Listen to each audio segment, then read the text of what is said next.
การแข่งขันถามตอบความรู้เกี่ยวกับอาเซียนของสปป.ลาวประจำปี 2014 ได้จัดขึ้นเมื่อวันที่24ผ่านมาที่ศูนย์กีฬาบูโดนครหลวงเวียงจันทน์ซึ่งผลของการแข่งขันถามตอบความรู้เกี่ยวกับอาเซียนระดับชาติประจำปี 2014 แม่นสปป.ลาวคัดเลือกได้นักเรียน 3 คน และน้องทั้ง 3 นี้แม่นเกี่ยมเข้าแข่งขันถามตอบความรู้เกี่ยวกับอาเซียนระดับภาคพื้นอยู่สส.เวียดนาม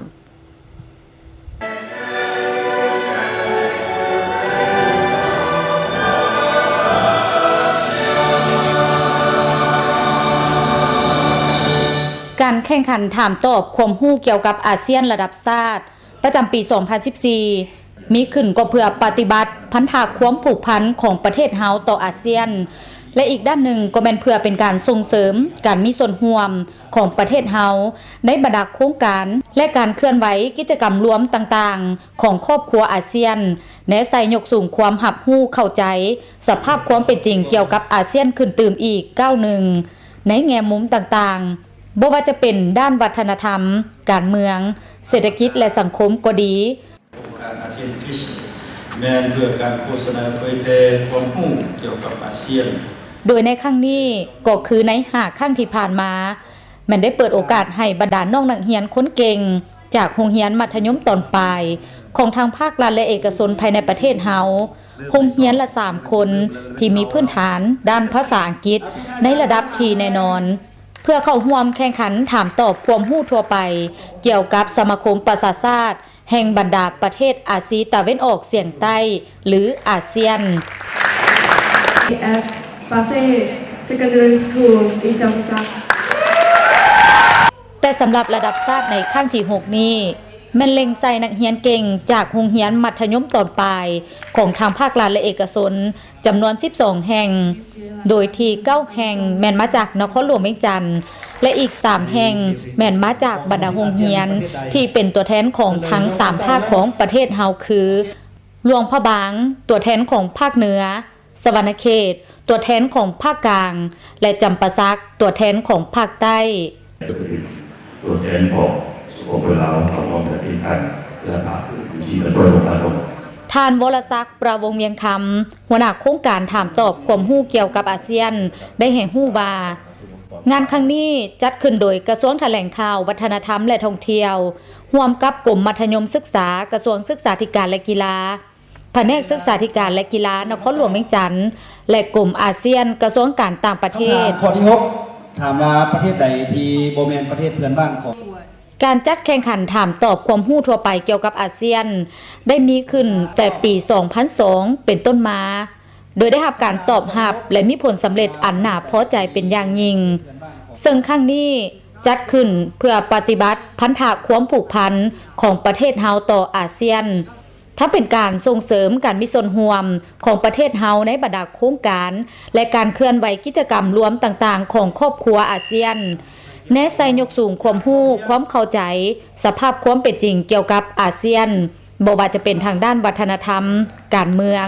เศรษฐกิจและสังคมตื่มอีกก้าวหนึ่งนางสุภไทยลังสี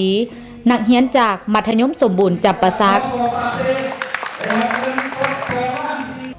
นางวิไลลักษณ์ราธิกุลมัธยมสมบูรณ์เนรดา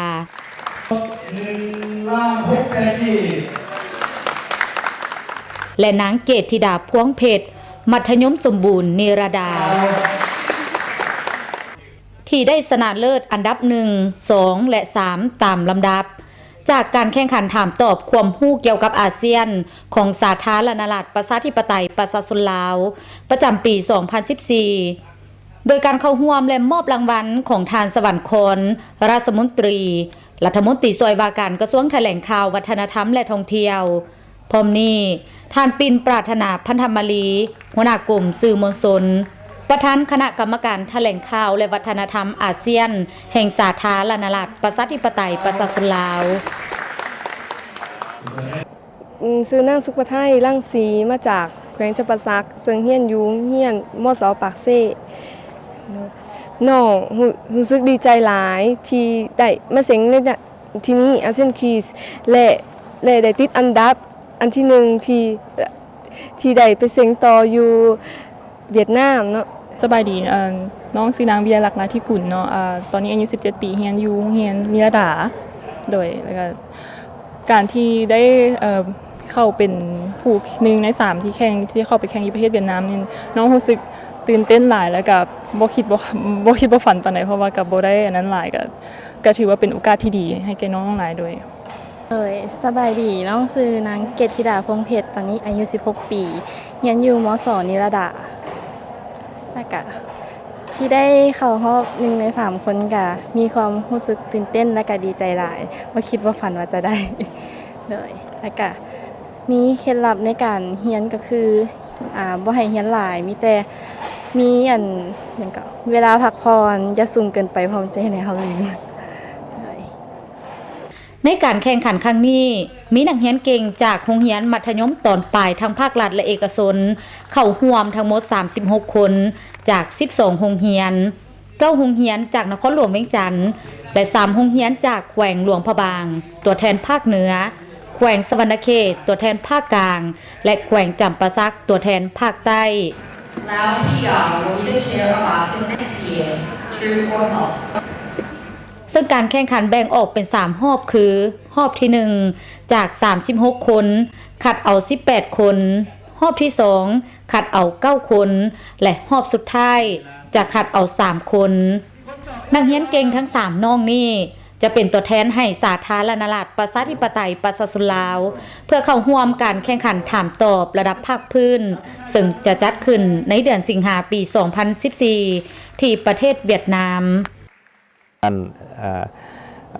ความต้องการหรือว่าจุดประสงค์เป้าหมายอันสำคัญที่สุดก็แม่นอยากให้สาวหนุ่มของพวกเราได้มีโอกาสได้ศึกษาเกี่ยวกับเขาห้องว่าบทบาทของประชาคมอาเซียนของพวกเราและโดยเฉพาะและแม่นบทบาทของลาวเฮา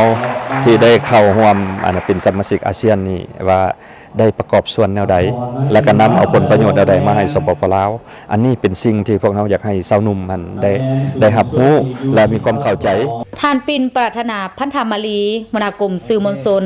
ประธานคณะกรรมการแถลงข่าวและวัฒนธรรมอาเซียนแห่งสาธารณรัฐประชาธิปไตยประชาชนลาวได้แจ้งให้ทราบเกี่ยวกับความพร้อมของสาธารณรัฐประชาธิปไตยประชาชนลาวในการเข้าสู่ประชาคมอาเซียนในปี 2015 มันเป็นโอกาสให้ชาวหนุ่มลาวของพวกเราได้แสดงออกถึงความรับรู้ของตนเองเนาะให้บรรดาประเทศสมาชิกอาเซียนได้รับทราบว่าระดับความรับรู้ของตนเกี่ยวกับอาเซียนเป็นแนวใดอันที่2มาตนเองได้รับรู้เกี่ยวกับอาเซียนของพวกเราแนวใดและรับรู้บทบาทของสปปลาวแนวใดประชาคมอาเซียนประกอบด้วย3เสาค้ำคือประชาคมการเมืองความมั่นคงอาเซียนประชาคมวัฒนธรรมสังคมอาเซียนและประชาคมเศรษฐกิจอาเซียนเคล็ดลับก็แม่นบ่ควรอยู่ล่าซอกฮู้แล้วก็ซอกอ่านปึ้มตลอดโดยต้องเรียนรู้ด้วยตนเองแน่แล้วก็ถามพ่อหรือก็ถามครูบาอาจารย์ด้วยเกี่ยวกับพอที่เฮาบ่เข้าใจหยังเฮาก็ถามเลยเรียนรู้แม่นเฮาเริ่มจากเรียนว่าอาเซียนนี่มีจักประเทศก่อนแล้วก็เรียนเริ่มต้นแม่นมีจักประเทศชื่อหยังและ national day ของเขาแม่นมื้อวันที่เท่าใดต้องเอาใจใส่ตื่มเนาะก็ต้องเรียนรู้อีกตื่มด้วยเพราะว่าความรู้มันมีหลายแล้วก็เฮาก็หากับอันนี้ยังเป็นระดับประเทศชาติแต่ว่ายังจะไปแข่งอยู่เวียดนามอีกก็ต้องได้เตรียมตัวไว้ได้หลายด้วยรายการข่าวหัวจากอาเซียนหรือ No อาเซียนออกอากาศเป็นประจำทุกๆวันเสาร์เวลา 7:35 หลังจากข่าวภาคภาษาอังกฤษตอนเช้าและภาคคำเวลา 21:05 นาทีรายการนี้มีขึ้นก็เพื่อเป็นอีกแหล่งข้อมูลข่าวสารให้ท่านผู้ชมได้รับรู้เพื่อเตรียมพร้อมสำหรับการเข้าเป็นประชาคมอาเซียน ASEAN Community และประชาคมเศรษฐกิจอาเซียนหรือ ASEAN Economic Community หรือ AEC ในปี 2015 นี้ท่านสามารถส่งคำคิดเห็นและเสนอแนะมายังทีมงานข่าวของพวกเขาตามที่อยู่ดังลุงนี้ขอบใจสำหรับทุกๆกำลังใจที่ท่านผู้ชมอยู่ทางบ้านส่งมาหาทีมข่าวของพวกเขาผ่านโทรศัพท์ SMS อีเมลและ Facebook ข้าพเจ้าศิริมาตาดวงภูมิพร้อมด้วยทีมงานข่าวลาท่านผู้ชมไปก่อนขออวยพรให้ท่านจงมีวันพักผ่อนที่สุขสันต์โชคดีและพบกันใหม่